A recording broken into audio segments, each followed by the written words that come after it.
नमस्कार साथियों, अवसर क्लासेस में आप सभी का स्वागत है। साथियों, अगर आप फोर्थ ग्रेड पटवारी और वीडियो की तैयारी कर रहे हैं तो आपने सही जगह क्लिक किया है। साथियों, 100 प्लस प्रश्नों की जो सीरीज है हमने शुरू कर रखी है। इस सीरीज के अंदर आज हमारी 5वीं क्लास होने वाली है। पीछे की 4 क्लासों में हमने 75 क्वेश्चन साथियों कंप्लीट कर लिए हैं। अगर अभी तक आपने उन 4 क्लासों को नहीं देखा है तो सबसे पहले जाइए और उन क्लासों को देखिए। आप जैसे ही हमारे चैनल के होम पेज पे जाएंगे तो प्लेलिस्ट सेक्शन में फोर्थ ग्रेड के नाम से आपको एक प्लेलिस्ट मिलेगी जिसमें कंप्यूटर की 4 क्लासें अपलोड हो चुकी हैं और आज 5वीं क्लास है। आपको बता दूं, रोजाना शाम 6 बजे आपको यह क्लास मिलेगी चैनल पे, तो चैनल को सब्सक्राइब कर लीजिएगा, बेल आइकन को प्रेस कर लीजिएगा ताकि कोई भी क्लास आप मिस नहीं करो। साथियों, ये क्वेश्चन नहीं, ये वो क्वेश्चन है जो आपको सिलेक्शन दिला सकते हैं, आपके स्कोर को इंक्रीज कर सकते हैं, एक रामबाण का कार्य सिद्ध कर सकते हैं आपके एग्जाम के अंदर। तो साथियों, जल्दी से जुड़ जाएं और अपने अन्य दोस्तों के साथ भी इसको शेयर करें ताकि सब इस क्लास का लुत्फ उठा सकें। आपको बता दूं, जैसे ही हमारी 100 प्लस प्रश्नों वाली ये सीरीज पूरी हो जाएगी उसके बाद हम टॉपिक वाइज एक नई सीरीज शुरू करने वाले हैं जिसमें आपको टॉपिक वाइज क्वेश्चन देखने को मिलेंगे कंप्यूटर के। और थोड़े दिनों में हम राजस्थान जीके का भी जो पोर्शन है उसको भी स्टार्ट करने जा रहे हैं एमसीक्यूज के माध्यम से। तो जल्दी से जुड़ जाएं साथियों, देर न करें, क्योंकि पढ़ आपने बहुत लिया है, अब आपको जानना है कि आपकी तैयारी किस लेवल की है। तो ये आप परख सकेंगे इन बेहतरीन क्वेश्चनों के माध्यम से। तो चलिए आज की क्लास को शुरू करते हैं। तो चलिए साथियों, हो जाइए शुरू। तो सबसे पहले हम कल का क्वेश्चन देखते हैं जो हमने अंत में छोड़ा था, और वैसे ही आज भी हम आपके लिए एक क्वेश्चन जरूर छोड़ेंगे क्योंकि प्रत्येक क्लास के अंत में हम आपके लिए क्वेश्चन छोड़कर जाते हैं। चलिए, विश्व का सबसे पहला सुपर कंप्यूटर कब बनाया गया था? 1978, 1976, 1980 और 1981। तो साथियों, इसका हमारा जो राइट आंसर रहेगा वो रहेगा ऑप्शन नंबर बी। साथियों, 1976 के अंदर हमारा विश्व का पहला कंप्यूटर बना था। चलिए, 10 मिनट में हम क्लास खत्म करेंगे तो मैं थोड़ा जल्दी चलूंगा, है ना, स्पीड रहेगी थोड़ी। व्यक्तिगत तौर पर किस कंप्यूटर का प्रयोग किया जाता है? यानी व्यक्तिगत तौर पर हम किस कंप्यूटर का प्रयोग करते हैं? मिनी कंप्यूटर का, सुपर कंप्यूटर का, माइक्रो कंप्यूटर का या मेन फ्रेम कंप्यूटर का? तो साथियों, हमारा यहां पे राइट आंसर रहेगा मिनी कंप्यूटर का। चलिए अगला प्रश्न देखिए, निम्नलिखित में से कंप्यूटर का जनक किसे कहा जाता है? मार्कोनी, हरमन होलरिथ, चार्ल्स बेबेज और मैडम क्यूरी। तो ये साथियों, इस क्वेश्चन को हमने 2 से 3 बार पढ़ लिया है और इंपॉर्टेंट प्रश्न है साथियों, हर एग्जाम में पूछा जाता है। तो ऑप्शन सी यहाँ पे राइट होगा। चार्ल्स बेबेज को क्या है, कंप्यूटर का जनक, कंप्यूटर का पिता कहा जाता है। चलिए अगला प्रश्न देखिए, भारत में निर्मित प्रथम कंप्यूटर का नाम क्या है? आर्यभट्ट, सिद्धार्थ, अशोक या राम? तो यहां पे हमारा राइट रहेगा ऑप्शन बी, सिद्धार्थ। भारत में निर्मित पहला कंप्यूटर कौन सा था साथियों? सिद्धार्थ था। अगला क्वेश्चन देखिए, सबसे तेज कंप्यूटर होता है mini computer, super computer, micro computer या मेन फ्रेम कंप्यूटर? तो ऑप्शन बी हमारा यहां पे राइट रहेगा साथियों, सुपर कंप्यूटर है वो सबसे तेज कंप्यूटर होता है। चलिए अगला क्वेश्चन देखिए, भारत में निर्मित परम कंप्यूटर कौन सा कंप्यूटर साथियों? परम कंप्यूटर किस प्रकार का कंप्यूटर है? मिनी कंप्यूटर है, माइक्रो कंप्यूटर है, सुपर कंप्यूटर है या मेन फ्रेम कंप्यूटर है? तो यहां पे ऑप्शन सी हमारा राइट रहेगा, सुपर कंप्यूटर है कौन सा? परम। ठीक है, अगला क्वेश्चन देखिए, एनालॉग कंप्यूटर है, यानी एनालॉग कंप्यूटर कौन सा है वो बताना है हमें। एक यंत्र जो भौतिक राशि को लगातार बदलती रहती है वैसे डेटा पर कार्य करता है। यह एक अंकगणितीय उच्च स्तरीय भाषा पर काम करता है। निम्न स्तर की संप्रेषित यानी जो कम्युनिकेशन करना है वो इसका काम है एनालॉग कंप्यूटर का। तो यहां पर जो हमारा राइट रहेगा साथियों वो रहेगा ऑप्शन नंबर सी, यानी निम्न स्तर पर कम्युनिकेट करना। अगला क्वेश्चन देखिए, 82 नंबर, इनमें से कौन पीसी की सही व्याख्या करता है? तो पीसी के बारे में हमें सही कथन बताना है कौन सा है। सभी स्टाफ के लिए स्वतंत्र कंप्यूटर है, हर स्टाफ के लिए उपलब्ध पर्सनल कंप्यूटर जिसका डाटा लेयर सिस्टम से प्राप्त हो सके और स्व उत्पादकता में वृद्धि कर सके, पेंटियम द्वारा निर्मित कंप्यूटर या ये सभी? तो ऑप्शन डी साथियों हमारा राइट रहेगा, ये सारे के सारे जो व्याख्या है वो पीसी के बारे में करता है। चलिए अगला क्वेश्चन देखिए, लैपटॉप क्या है? क्लिनिकल प्रयोगशाला में उपयुक्त कंप्यूटर, कॉम्पैक्ट द्वारा निर्मित कंप्यूटर, छोटे हल्के कंप्यूटर जो सूटकेस में आ सके या ये सभी? तो ये सभी यहाँ पे राइट रहेगा, ऑप्शन डी हमारा यहाँ पे क्या हो जाएगा, राइट हो जाएगा। लैपटॉप के बारे में सारे कथन यहाँ पे साथियों सही है। अगला क्वेश्चन देखिए, सुपर कंप्यूटर है, एक साथ बहुत सारे प्रयोक्ता का मतलब होता है साथियों यूजर के डाटा को प्रोसेस करता है। यह तीव्र तथा महंगी कंप्यूटर सिस्टम है, बड़े संगठनों में उपयोग होता है या ये सभी? तो इसका राइट रहेगा ये सभी। चलिए अगले क्वेश्चन की ओर बढ़ते हैं, इनमें से कौन सा सही नहीं है? कुछ कथन दिए हैं, हमें बताना है कौन सा कथन इनमें से गलत है। ऑप्शन नंबर ए देखिए, नोटबुक कंप्यूटर हल्का तथा नोटबुक्स के सदृश दिखता है। पॉम टॉप कंप्यूटर हल्का तथा जेब में आ सकता है। पॉम टॉप कंप्यूटर को पायो कंप्यूटर भी कहते हैं।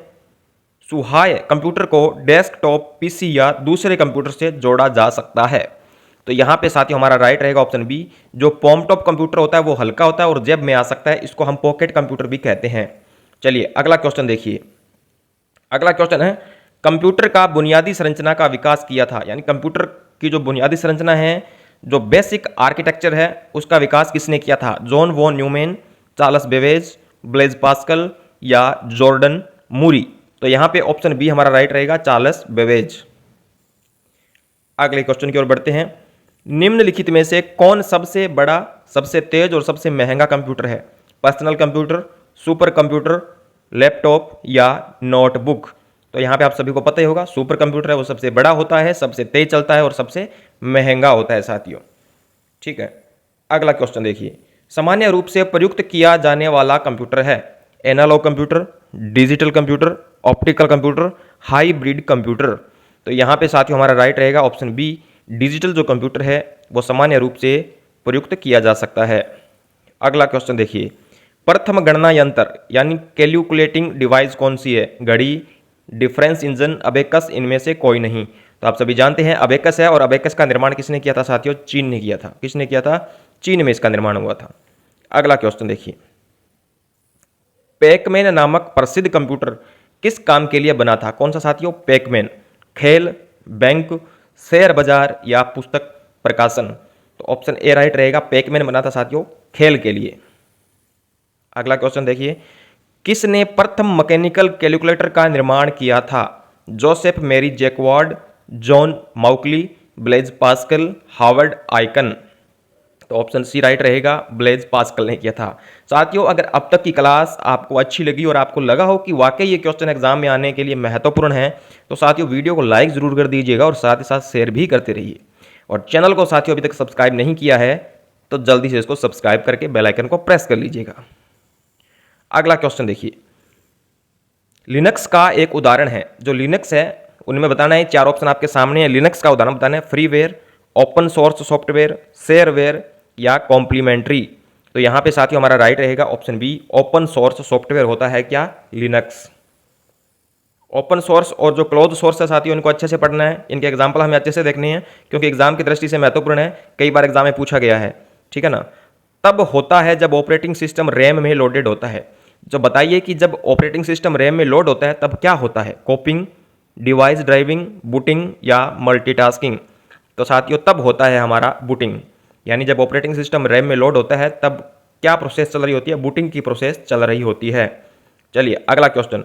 सिस्टम को बूट करने का क्या अभिप्राय है? और ये बूट वाला क्वेश्चन साथियों पटवारी में भी पूछा गया था। ठीक है ना। तो ये क्वेश्चन साथियों आते हैं, प्रीवियस ईयर के क्वेश्चन है सारे के सारे।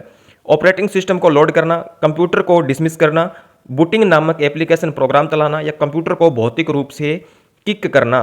तो बूटिंग का साथियों मतलब होता है कि ऑपरेटिंग सिस्टम को लोड करना। अगला क्वेश्चन। माइक्रोसॉफ्ट विंडोज में दो प्रमुख फाइल सिस्टम क्या है? यानी जो माइक्रोसॉफ्ट विंडोज होती है साथियों उसके अंदर दो जो प्रमुख फाइल सिस्टम है वो कौन कौन से हैं? फेट 32 तथा NTFS। ऑप्शन बी है HFS तथा UFS। ऑप्शन सी है XFS तथा EXT3 और ऑप्शन डी है UDF तथा ZFS। तो यहाँ पे साथियों हमारा राइट ऑप्शन रहेगा फेट 32 तथा NTFS। अगला क्वेश्चन। निम्नलिखित में से MS वर्ड के बारे में सत्य क्या है? यानी MS वर्ड के बारे में सही कथन बताना है इनमें से।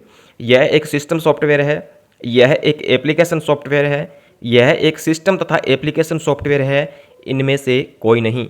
तो साथियों ऑप्शन बी हमारा राइट रहेगा क्योंकि MS वर्ड क्या है साथियों? एक एप्लीकेशन सॉफ्टवेयर है।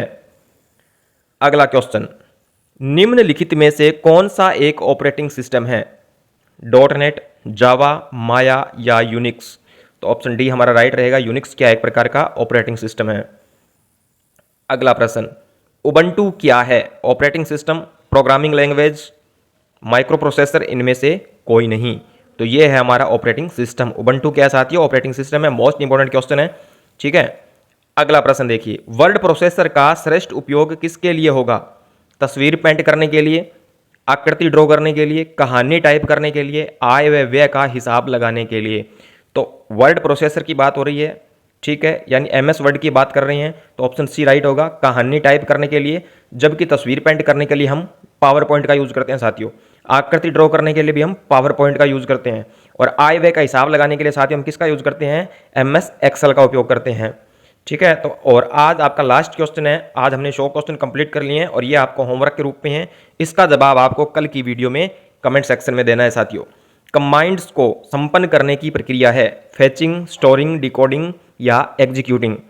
तो ये थे साथियों आज के मोस्ट इंपॉर्टेंट 25 क्वेश्चन और हमने 5 क्लासों में टोटल 100 से ऊपर के जो क्वेश्चन है वो हमने साथियों कंप्लीट कर लिए हैं, ठीक है। और धीरे धीरे हम लगभग 200 प्लस जो क्वेश्चन है हम यहाँ पे कवर करने वाले हैं। 3 से 4 वीडियो में पूरा उसको कवर कर लेंगे। उसके बाद साथियों हम टॉपिक वाइज क्वेश्चन लेके और आएंगे प्रीवियस ईयर के, ठीक है। तो जुड़े रहिएगा साथियों, आपको जानदार शानदार क्लासें यहाँ पे मिलने वाली है बिल्कुल फ्री ऑफ कॉस्ट।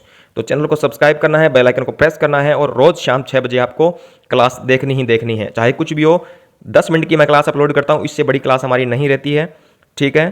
तो आप थोड़ा सा अगर इसको फास्ट करके चलेंगे तो आप इसको 5-7 मिनट में कंप्लीट कर सकते हैं। मिलते हैं साथियों अगली क्लास में। पढ़ते रहिए, अपनी ज़िंदगी में मस्त रहिए, व्यस्त रहिए, ठीक है। जय हिंद, जय भारत।